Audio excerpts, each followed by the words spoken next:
केंद्रीय मंत्री और लोक जनशक्ति पार्टी रामविलास के सुप्रीमो चिराग पासवान ने विपक्ष पर तीखा प्रहार करते हुए कहा है कि विपक्ष हर चुनाव में जनता को गुमराह करने की रणनीति पर काम करता है।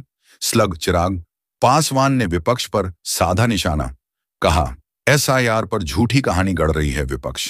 साथ ही उन्होंने कहा कि इन लोगों को एसआईआर जैसे मुद्दे दिख रहे हैं जिसमें सरकार का कोई लेना देना नहीं है। ये लोग हर बार भ्रम फैलाकर चुनाव लड़ने का काम करते हैं। जब भी चुनाव आता है तब ये एक झूठी कहानी गढ़ लेते हैं।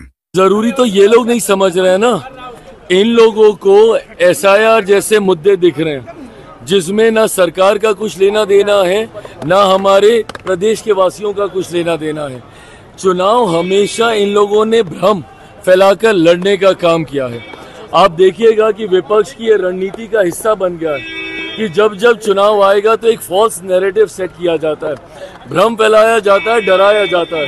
लोकसभा के वक्त तो बात की थी ना इन लोगों ने आरक्षण की, क्या बोल रहे थे कि आरक्षण समाप्त हो जाएगा, लोकतंत्र की हत्या हो जाएगी, संविधान खत्म कर दिया जाएगा। आज 1.25 साल से ज्यादा होने को आया है मेरी केंद्र की सरकार को बने हुए।